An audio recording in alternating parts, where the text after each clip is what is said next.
この料理はイカの旨味とアスパラガスの食感がマッチしてガーリックとバターの香りが食欲をそそります。今日は生のイカを使いましたが、冷凍のシーフードを使うともっと簡単に作ることができます。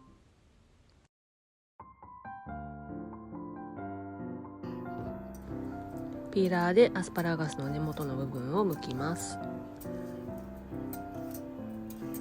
アスパラガスの下の部分が少し硬くなっている場合があるからです。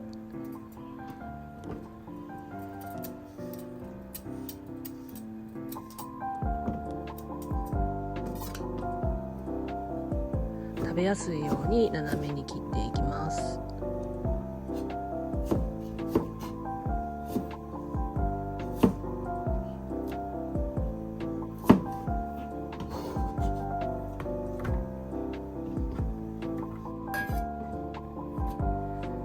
1分から1分半ぐらい電子レンジでチンします。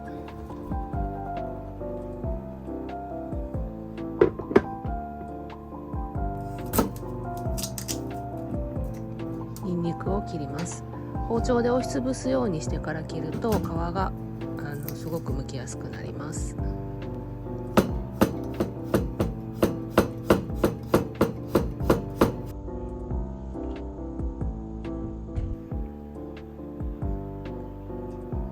これからイカの下ごしらえの内容の動画になります。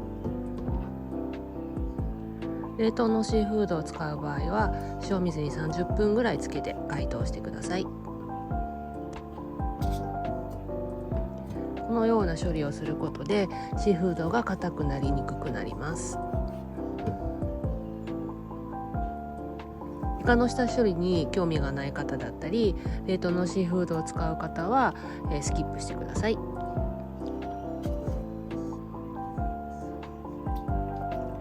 イカを水でよく洗ってから足と胴体を切り離します。この時うまくいくと内臓も一緒に取り除くことができます。で、足の部分を切ります。この中に硬い部分が残った場合は手で引っ張り出してください。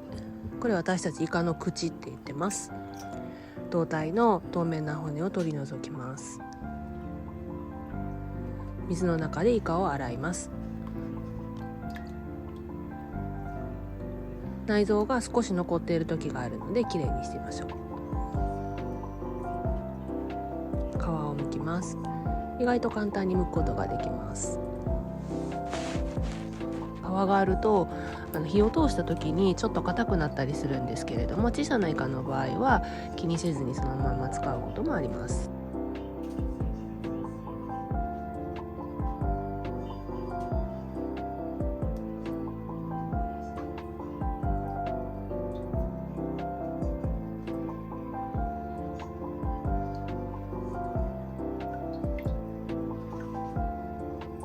結構スルッと剥けると気持ちよかったりします。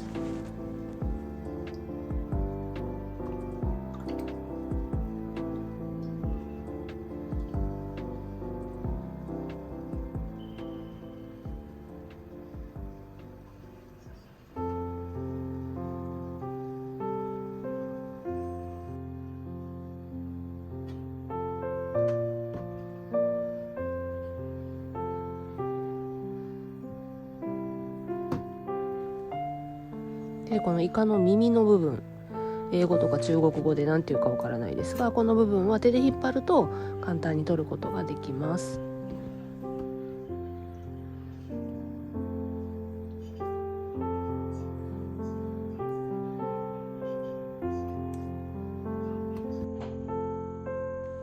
イカの下処理が終わりました。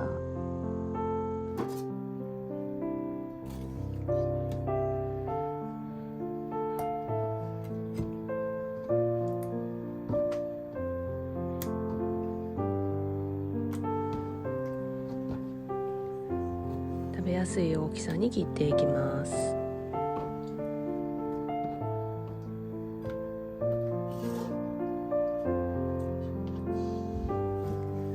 お魚とかお肉とか、もちろんこのイカもなんですけれども、火を入れると小さくなってしまうので、そのことも頭に入れながら、ちょっと計算しながら大きめに切るといいと思います。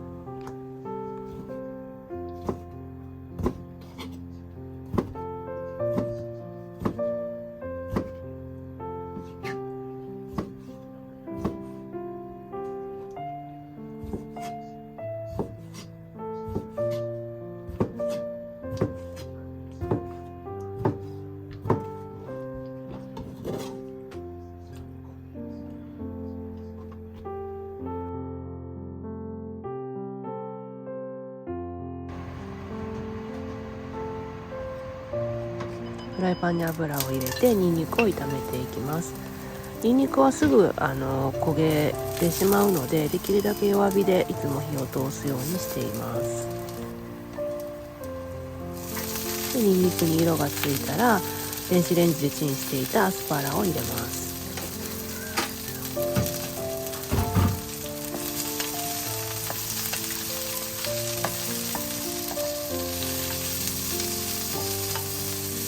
アスパラガスを少し炒めたら、ここでイカを入れていきます。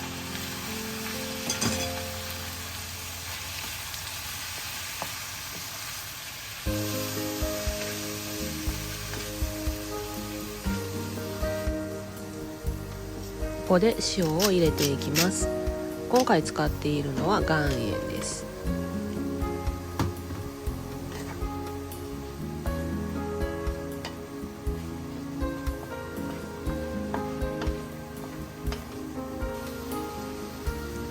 バターを入れていきます。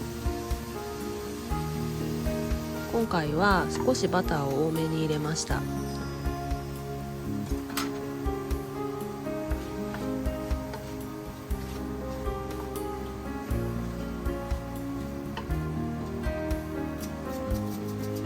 黒胡椒を入れていきます。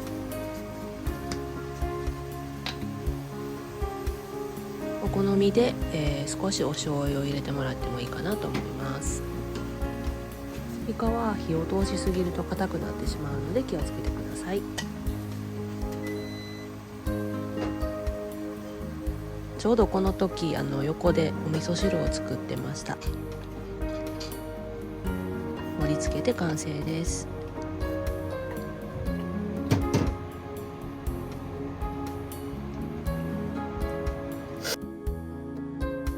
最後にこの料理のポイントをまとめています。